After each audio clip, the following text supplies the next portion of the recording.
चैत्र नवरात्रि का पर्व हिंदू कैलेंडर के अनुसार पहला महीना है, जिसे धार्मिक दृष्टि से अत्यंत महत्वपूर्ण माना जाता है। इस महीने में भक्तजन इस पर्व का बेसब्री से इंतजार करते हैं। घट स्थापना का उपयुक्त समय 30 मार्च को सुबह 6:01 से 10:02 बजे के बीच आता है। इस समय में पूजा करना विशेष फलदायी माना जाता है। घट स्थापना के लिए जरूरी सामग्री में मिट्टी का बर्तन, जौ, नारियल और अन्य पूजा सामग्री शामिल होती है। इन वस्तुओं की सही मात्रा और प्रकार का ध्यान रखना आवश्यक है। कलश की स्थापना के लिए मिट्टी, पीतल या तांबे के बर्तन का उपयोग करना चाहिए। कलश के गले पर मोली बांधना भी बहुत महत्वपूर्ण माना जाता है। स्वस्तिक और रंगोली बनाना पूजा की एक महत्वपूर्ण प्रक्रिया है। इससे पूजा का वातावरण शुभ और आकर्षक बनता है।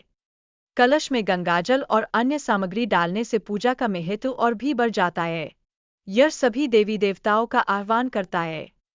कलश में आम के पत्ते लगाना आवश्यक होता है, जिन्हें तिलक करने के बाद रखा जाता है। यह धार्मिक अनुष्ठान का एक अनिवार्य हिस्सा है।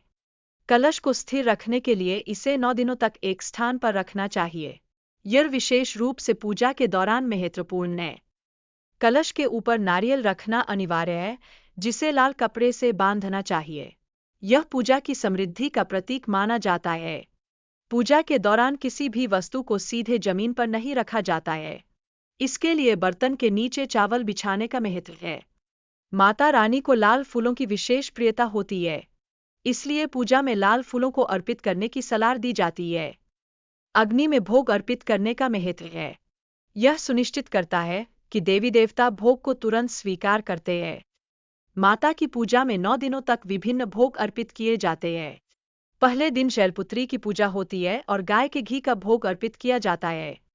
दूसरे दिन मां ब्रह्मचारिणी की पूजा होती है, जिसमें चीनी का भोग अर्पित किया जाता है। इस पूजा से लंबी उम्र का आशीर्वाद प्राप्त होता है। 9वें दिन मां सिद्धिदात्री की पूजा की जाती है और इस दिन खीर, पूरी, हलवा का भोग अर्पित किया जाता है। इससे परिवार की समस्याएं हल होने में मदद मिलती है।